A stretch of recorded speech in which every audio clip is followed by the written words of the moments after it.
Thursday, 1 p.m. Central Time, and I'm here to bring you this week's news in digital media, digital marketing, social media, and whatever else is hot and cool this week.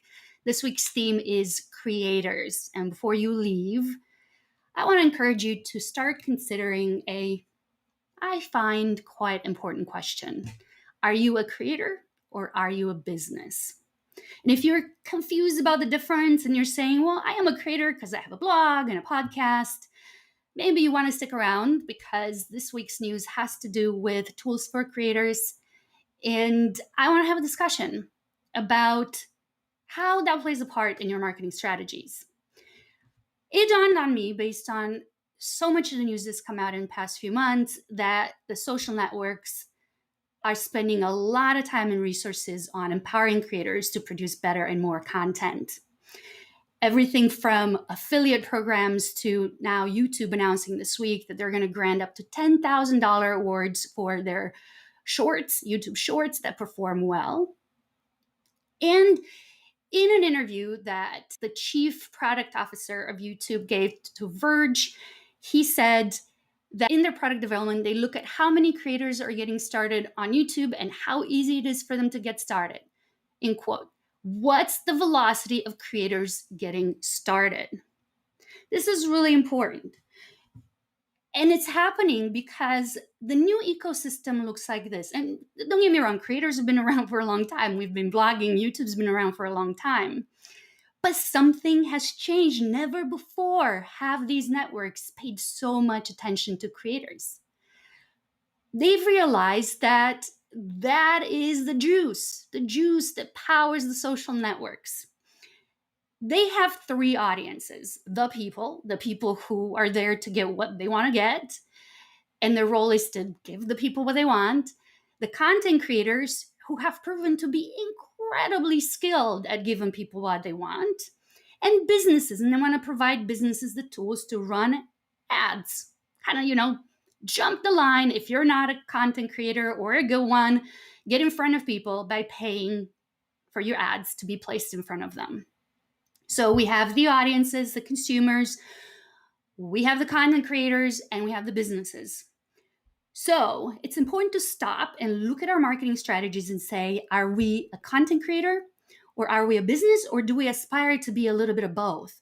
And if we want to be content creators, if we want to aspire to be a little bit of both, this is the time to look at our strategies and look at the tools that the social networks are providing to make it easier for us to give people what they want.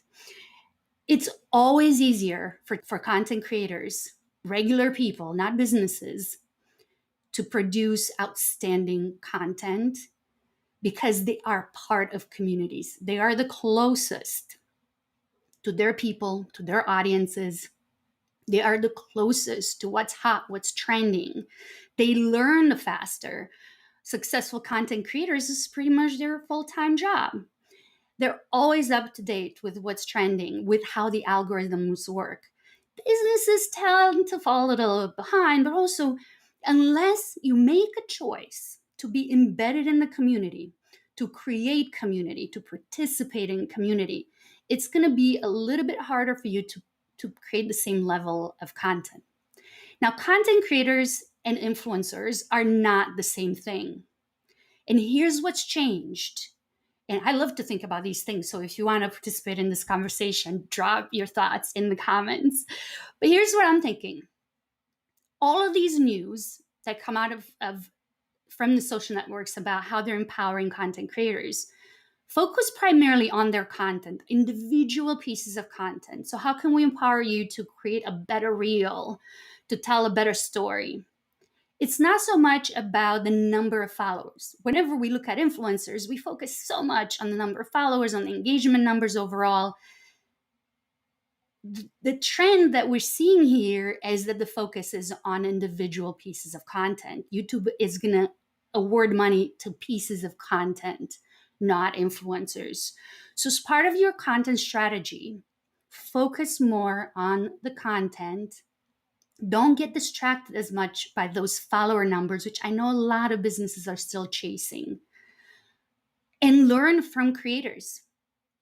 And in case you're in B2B and you're saying, this is, I'm not going to be on TikTok. TikTok's not for me. Well, this week's LinkedIn news is that they announced they acquired Jump Rope, which is a tutorial video editing app. Because guess what? They want to give creators more tools to produce great content for the people. It's all about giving the people what they want. So this is this week's theme. Let me know what you think. I would be very curious to know what being a creator means to you. How do you see creators? How do you see yourself as a creator? How do you see brands becoming better creators and becoming a bigger contributor in that ecosystem besides just running ads? Give this a thumbs up, and don't forget to drop your comments below and tune in next Thursday at 1 p.m. Central Time. I will see you back here next week.